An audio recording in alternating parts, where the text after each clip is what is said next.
ಮಾಡಿದ ನಂತರ ಎಲ್ಲ ನಾಯಕರುಗಳು ಕೂಡ ತಮ್ಮ ತಮ್ಮ ಊರಿನ ಪ್ರವಾಸಿ ತಾಣಗಳನ್ನು ಸೋಷಿಯಲ್ ಮೀಡಿಯಾದಲ್ಲಿ ಹಾಕ್ತಾ ಇದ್ದಾರೆ. ಒಳ್ಳೆ ಬೆಳವಣಿಗೆ ಅದು, ಒಳ್ಳೆ ಬೆಳವಣಿಗೆ.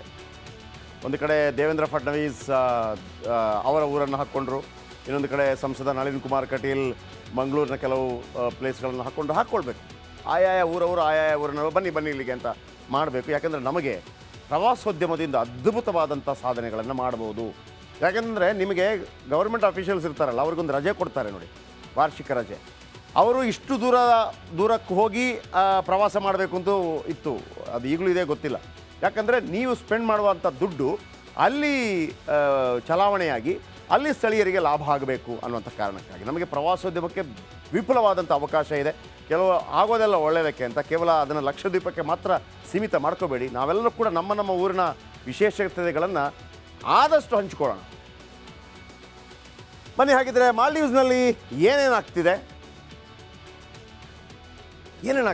ಅಧ್ಯಕ್ಷ ಮಿಜುಗೆ ಮಂಗಳಾರತಿ ಆಗ್ತಾ ಇದೆ.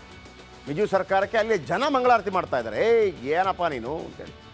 ಆಮೇಲೆ ಮಿಜು ನಿರ್ಧಾರಗಳಿಗೆ ಬಾಯಿ ತುಂಬ ಉಗಿತಾ ಇದ್ದಾರಂತೆ ಅಲ್ಲಿಯ ಜನ. ಭಾರತ ಜೊತೆ ನಮ್ಮ ಸಂಬಂಧ ಚೆನ್ನಾಗಿತ್ತು, ಭಾರತ ನಮಗೆ ಯಾವೆಲ್ಲ ಸಂದರ್ಭದಲ್ಲಿ ಸಾಥ್ ಕೊಟ್ಟಿದೆ. ಆಮೇಲೆ ಇದೀಗ ವಿರೋಧ ಪಕ್ಷಗಳೆಲ್ಲ ಸೇರಿ ಅವಿಶ್ವಾಸ ನಿರ್ಣಯ ಮಂಡಿಸುವ ಸಾಧ್ಯತೆ ಇದೆ.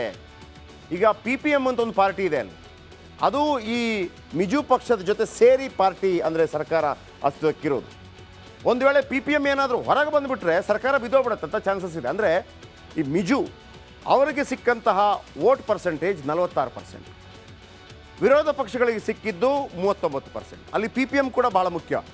ಒಂದು ವೇಳೆ ವಿರೋಧ ಪಕ್ಷಗಳ ಜೊತೆ PPM ಏನಾದರೂ ಬಂದುಬಿಟ್ರೆ ಬಿದ್ದೋಗ್ಬಿಡುತ್ತೆ. ಇಬ್ರಾಹಿಂ ಸೋಲಿಗೆ ಅಂದರೆ ಅವರ ಹೆಸರು ಇಬ್ರಾಹಿಂ ಸೋಲಿ 39.4% ವೋಟ್ಗಳನ್ನು ಪಡೆದಿದ್ದರು. ವಿಪಕ್ಷಗಳೆಲ್ಲ ಸೇರಿ ಇಬ್ರಾಹಿಂ ಸೋಲಿ ಅವರಿಗೆ ಬೆಂಬಲ ವ್ಯಕ್ತಪಡಿಸಿದರೆ ಖಂಡಿತವಾಗಲೂ ಮಿಜು ಅವರ ಪಕ್ಷ ಸರ್ಕಾರ ಪತನವಾಗುವಂಥ ಸಾಧ್ಯತೆ ಇದೆ. ಆಮೇಲೆ ಭಾರತದ ಜನ ಒಂದು ಕಡೆ ಅಲ್ಲಿ ಸ್ವಪಕ್ಷವನ್ನೇ ಬೈತಾ ಇದ್ದಾರೆ. ಈ ಮೇಕ್ ಮೈ ಟ್ರಿಪ್ನಲ್ಲಿ ಲಕ್ಷದ್ವೀಪದ ಬಗ್ಗೆ 3400% ಹೆಚ್ಚಾಗಿದೆ ಅಂತೆ ಸರ್ಚಿಂಗ್. ಮೊದಲು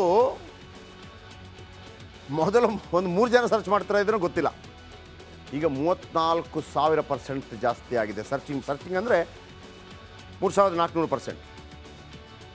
ಅಂದರೆ ಏನಿದೆ ಲಕ್ಷದ್ವೀಪ ಏನಿದೆ, ಫೋಟೋ ಇದೆ, ಇಷ್ಟು ಚೆನ್ನಾಗಿದೆ, ಆ ಥರ ಅದು ಸರ್ಚಿಂಗ್ ಅಂತ. ಇದೀಗ ಭಾರತದ ಹೆಮ್ಮೆಯ ಪುತ್ರ ಟಾಟಾ ಸಮೂಹ ಲಕ್ಷದ್ವೀಪದಲ್ಲಿ ದೊಡ್ಡ ಮಟ್ಟದ ಹೂಡಿಕೆ ಮಾಡೋದಕ್ಕೆ ಸಜ್ಜಾಗಿದೆಯಂತೆ. ಸುಹೇಲಿಯಲ್ಲಿ ಅಂದರೆ ಲಕ್ಷದ್ವೀಪದಲ್ಲಿರುವಂಥ ಒಂದು ಜಾಗ ಸುಹೇಲಿಯಲ್ಲಿ 110 ರೂಮ್ಗಳ ದೊಡ್ಡ ಹೋಟೆಲ್ ನಿರ್ಮಾಣ ಮಾಡೋದಕ್ಕೆ ಮುಂದಾಗಿದೆ. ಮತ್ತು ಕಡಮಾಟ್ ಅನ್ನುವಂಥ ಜಾಗದಲ್ಲಿ 75 ಬೀಚ್ ವಿಲ್ಲಾ, ನೀವೆಲ್ಲ ಹೋಗಿ ಆರಾಮಾಗಿರ್ಬೋದು. 35 ವಾಟರ್ ವಿಲ್ಲಾ ನಿರ್ಮಾಣ ಮಾಡುತ್ತಂತೆ ಟಾಟಾ ಸಮೂಹ. ಟಾಟಾ ಎಂಟ್ರಿ ಕೊಟ್ಟರೆ ಮುಗಿದೋಯ್ತು. ಯಾಕಂದರೆ ಟಾಟಾದ ಬಗ್ಗೆ ಭಾರತೀಯರಿಗಿರುವಂಥ ಪ್ರೀತಿ ಇದೆಯಲ್ಲ, ಅದು ಒಂದು ಬುಷ್ಟಿ ಜಾಸ್ತಿ. ಇನ್ನು ನಾನು ನಿನ್ನೆ ಏನು ಹೇಳಿದೆ, 10,000ಕ್ಕೂ ಹೆಚ್ಚು ಬುಕ್ಕಿಂಗ್ ಕ್ಯಾನ್ಸಲ್ ಆಗಿದೆ. ಇವತ್ತು 20,000 ಬುಕ್ಕಿಂಗ್ ಕ್ಯಾನ್ಸಲ್ ಆಗಿದೆ. ನಿನ್ನೆ ಎಷ್ಟು ಹೇಳಿದ್ದೆ, 800 ಕೋಟಿ ರೂಪಾಯಿ ಲಾಸ್ ಅಂತ ಹೇಳಿದ್ದೆ ಮಾಲ್ಡೀವ್ಸ್ಗೆ. ಇವತ್ತು 1,662 ಅಂದರೆ ಡಬಲ್, 1,662 ಕೋಟಿ ರೂಪಾಯಿ ಲಾಸ್ ಆಗಿದೆ ಮಾಲ್ಡೀವ್ಸ್ಗೆ.